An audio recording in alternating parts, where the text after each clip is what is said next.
Maayong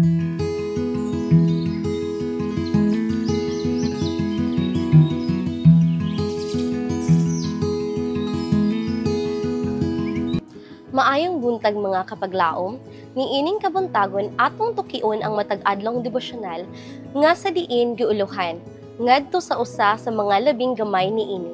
Ug ang atong teksto makita sa Mateo 25:40 nga nagaingon. Ug kanila motubag ang hari nga magaingon sa pagkatinuod, magaingon ako kaninyo nga maingon nga gibuhat ninyo kini ngadto sa usa sa mga labing gagmay niining akong mga igsuon, gibuhat usab ninyo kini kanako.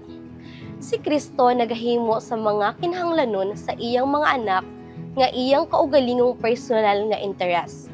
Iyang giisip ang bisan unsa nga gamay o pagpasagad sa iyang mga igsuon, ingon nga usa ka gamay alang sa iyang kaugalingon. Ug usa ka kaayuhan nga gihatag sa labing mapaubsanon kanila, ingon nga kini gihatag sa iyang kaugalingon. Siya miingon, kay gigutom ako ug inyo akong gipakaon, giuhaw ako ug inyo akong gipainom, nadumuluong ako ug gihinangop ninyo ang pagpasaka kanako. Sa katinuod, magaingon ako kaninyo nga maingon nga gibuhat ninyo kini ngadto sa usa sa mga labing gagmay niining akong mga igsuon, gibuhat usab ninyo kini kanako. Siya nga gipanalanginan sa Dios sa kadagaya apan nagtrangka sa pultahan sa iyang kasing-kasing aron mapugngan ang tanang mahinatagong mga tinguha nga mopakita sa mga buhat sa kaluoy o kalulot. Makadungog gikan sa mga ngabil sa agalon sa solemne nga mga pulong nga magaingon nga wala ninyo kini buhata ngadto sa usa sa mga labing gagmay niini, wala usab ninyo kini buhata kanako. Ang gugma ni Kristo dili mulungtad sa kasing-kasing nga walay tugbang nga gugma sa atong mga isig katawo. Ang pisikal nga espiritual nga kahimsog nagaantos tungod sa walay paglihok. Ang tapulan diha sa ubasan, siya nagkinabuhi nga nag-inusara alang sa kaugalingon, kanunay nga walay matagbaw sa iyang kaugalingon ug sa uban, ang niob o katugnaw sa pagdiskontento makita sa iyang panagway.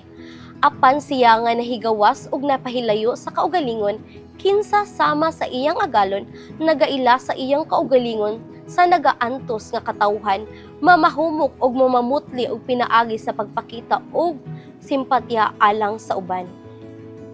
Ang pagkamatinahuron, pailob og kalumo mapaila sa maong tawo ug magahimo sa iyang presensya nga usa ka mapinadayunong kalipay ug panalangin. Ang iyang panagway mosidlak uban sa silaw sa tinuod nga pagkamaayo. Kadtong naningkamot sa hilabihan sa pagkasiguro sa ilang kaugalingong kalipay, alaot. Kadtong nahikalimot sa ilang kaugalingon alang sa ilang kaikag sa uban, nagbanaag balik sa ilang kaugalingong mga kasing-kasing sa kahayag ug mga panalangin nga ilang gihatag kanila. Ang tanang atong nabatunan gihatag kanato pinaagi sa pagsalig.